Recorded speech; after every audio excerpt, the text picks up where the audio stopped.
So inflation is high and everybody is worried about eroding the buying power of the money.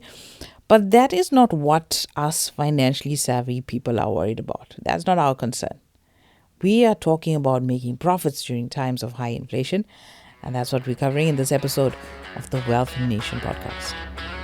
Welcome to the Wealth Nation podcast, a podcast for every mother, daughter, grandmother, sister, and wife, and the men who are smart enough to tune in. The Wealth Nation podcast brings you all you need to know about investments, business, property investments, personal finance, and all-around financial wellness. Here is your host, Yolanda Rose.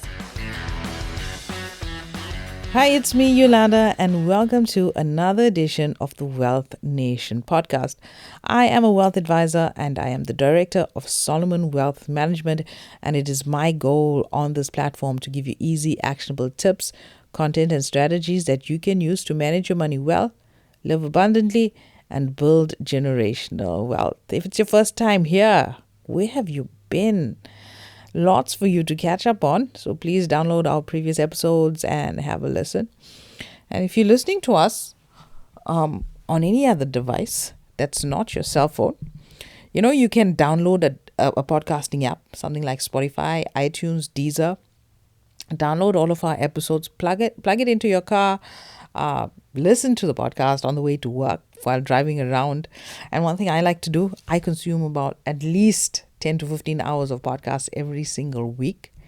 And I do that by speeding up the speed of the podcast. And I know it's a little difficult with me. I'm a Durban Indian. We speak very fast. Okay. But it can be done. So that's how you can catch up on all of the episodes that you've missed. The Wealth Nation podcast is brought to you by Solomon Wealth Management. Solomon Wealth Management is an innovative team of wealth managers that addresses the entirety of your life, your family, your business, your future, one facet at a time. We use our skill and expertise to the consideration of what you have accumulated and how best to administer it through life's changes. From financial counsel on managing your wealth to careful contemplation of how to transfer it to future generations, it's your vision for your future combined with our skill and expertise to help you reach financial excellence. So if you want to sit with us one-on-one, go to www.solomonwealth.co.za, click on the Get Started button, and we could be chatting one-on-one. All right, so we've been on this journey of trying to understand inflation for the last 2 weeks, and this is our third episode in the series of trying to understand inflation, and we're talking about how we can profit from inflation and how is that even possible. I mean, everybody's just trying to keep the value of the money, and there I come about and say that you can profit. Does it really make sense? Well, I'm going to show you how it can make sense. Okay, so to recap, what is inflation? It's the rate at which the price of goods and services rise. And this diminishes the buying power of our money. So our money keeps on getting watered down over time. So the price of bread today is very different from the price of bread 10 years ago. It was far, far cheaper, a loaf of bread 10 years ago. The size is all the same, but the price is higher. And we have to think about inflation. Remember, wealth building is a 3-prong strategy. And each of these prongs are equally important. The first one is investing in risk. The second one is taxes, keeping as much money as we can legally of our own money, not somebody else's money, our own money. And 3, understanding inflation and leveraging inflation. Okay, so you don't think about inflation as much as you do because one, we were never educated in this much detail about finance. So while we don't know much about things like investing and taxes, there's no way inflation is going to come to our mind. But the thing is, inflation is there. It's the unseen bill.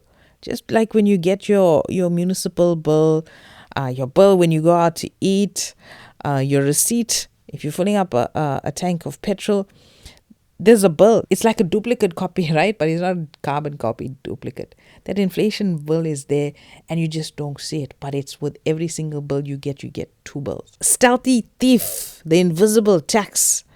And it's there and you're being taxed on it. See it as a tax. but it's a different leg of tax. Okay, and it's because of this devaluing of your rands is why you don't want to keep R1,000,000 in your bank account for 30 years. And if you had $1,000,000 now and you want to keep it in your bank and thinking you're going to live off this, that's not going to work. I mean, with a 4% inflation rate over a period of 30 years, that 1,000,000 rand in nominal terms is still 1 million plus in your account. But in terms of buying power, the real terms, the real value is actually 308,000 rand now over a period of 30 years. Inflation is not something new. It's been around for a long time. And during the time of, in Rome, in ancient Rome, they had these gold coins, silver coins. They used to inflate. They started inflation, So, the grooves that you get on the coin? The Romans actually started that because they used to be shaving those golds off. But here's the thing. There's a benefit to inflation, especially if you hold a mortgage bond. So in 30 years, right, for example, let's say in 30 years, inflation is at 4%. This inflation will eat away at your loan. So if you had a bond, 4 million rand, eventually over time, that million rand is worth down to 308,000 rand because of inflation. So we find that property investors, I'm a big advocate, I'm a property investor myself, right? So property investors have the ability to borrow with long-term fixed rate bonds that basically tether into that income property at scale. So when you borrow this way, your monthly principal and your interest payments are completely outsourced to your tenant, okay, if you're into income property. So why you need to rush down to pay that loan when your tenant is eating away at your debt and inflation is eating away at your debt? Think about this. If you have to rewind and listen to that last 30 seconds again, please go and do it. So when you are a beneficiary of this kind of situation, you have to ask, why would you make extra payments on your bond when your bond is being eroded over time? Think about it, right? Would you put an extra 1,000 rand into your bond? Your bond is at what? 7-8%. When you can put that 1,000 rand a month into a unit trust, an aggressive unit trust that can easily give you 13-14%. Think about it. This is high grade financial education, guys. Think about it. The information that I put out on this podcast or any other content does not constitute as financial advice. So don't take what you hear here on this podcast and just go implement it blindly because I'm a financial advisor, okay? You need to speak to your financial advisor. You got to see if what I'm saying makes sense in your unique situation. So rather than using an extra $1,000 to pay down your bond, use it towards investing. Get more real estate. If you believe that property creates wealth and you want to control more property, not less property, you can't shrink your way to wealth. If you take R1,000,000 rand loan and factor in, just for the sake of calculations in my brain, 10% inflation over a couple of years, you will only end up having to pay it back in nominal terms, not the real term. Lenders are not requiring us to repay with inflationary adjusted rands, especially if you have a fixed interest rate. So it becomes 900,000. That million rand becomes 900,000 rands. And that's what you really need to pay back in real terms. And again, over time, inflation is eating away at that debt. And also over time, property appreciates. The value of that property appreciates. So while in one direction, inflation is eating away at the debt, in the opposite direction, inflation is increasing the value of your property. It's also increasing the value of the rents that are being paid year by year. So this is why it's becoming ever easier to pay back your debt. Inflation profiting is the silent wealth. While we have inflation as the silent tax, inflation profiting is the quietest wealth center of a property investor. Let's say you had a loan, right? You bought a property, you put a big deposit down, and you're paying 10,250 rand fixed rate amortizing bond over a property that you're letting out. But your rental income will be rising while your bond payment of 10,250 will not be rising, because remember, we're fixed. And this grows your cash flow over time. No loans means no inflation profiting benefit. So there is a disadvantage to going and buying out a loan in cash. In fact, Mark Zuckerberg, a bazillionaire. Okay, no, I'm lying. He's a billionaire. This man financed his home, guys. Why would a billionaire finance his home? Because he wants inflation profit. Inflation transfers wealth. I know we talk about wealth distribution in South Africa all the time, but it's always race-based wealth distribution. But, I mean, if we're savvy about it, inflation transfers wealth from lenders to borrowers. Lenders are paid back with diluted rands. So inflation transfers wealth from lenders to borrowers. Lenders are being paid back with diluted rents. Inflation also redistributes wealth from the old to the young because older people tend to have more assets, younger people tend to have more debt. So property investors are in a great position to take advantage of this. To create wealth, you need to think and act differently from the crowd. Right? So stop that high consumer debt, guys. If you're getting access to credit, let it be to your advantage.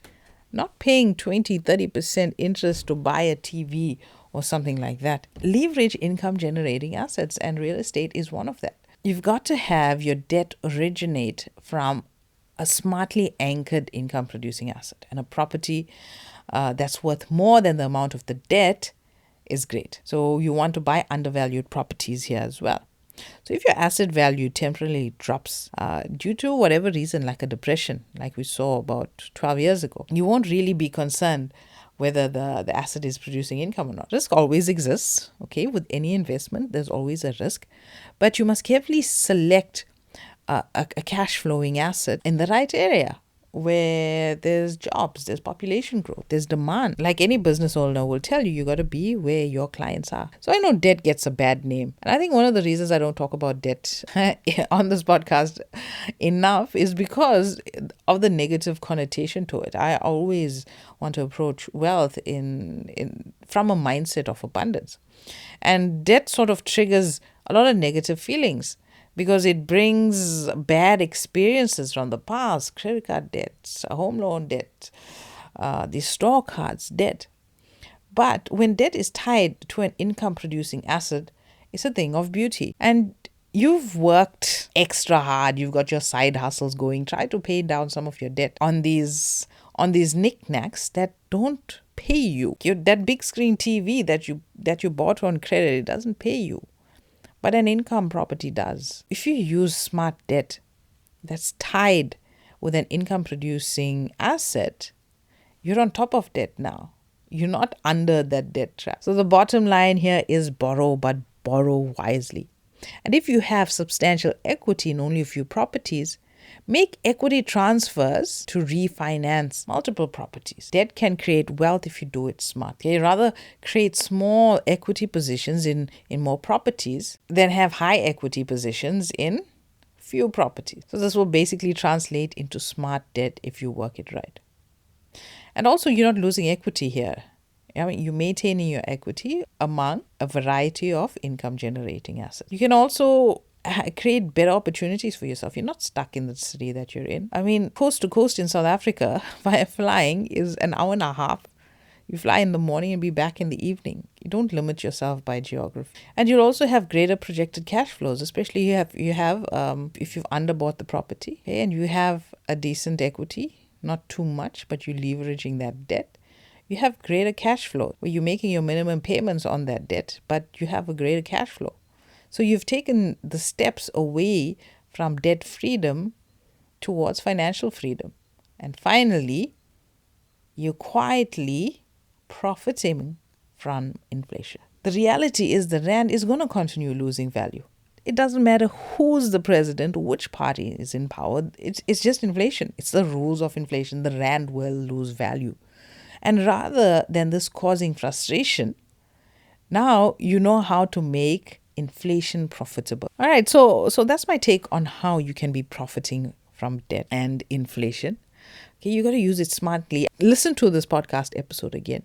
Listen to the various segments again. Sit down with a pen and paper, or if you're savvy, on an Excel sheet, and make those calculations. Okay, just don't take what I say and try and implement it without doing your due diligence. Remember that the contents of this podcast is not financial advice. All right, so I'll catch you in the next episode of the Wealth Nation podcast. Thanks for tuning in.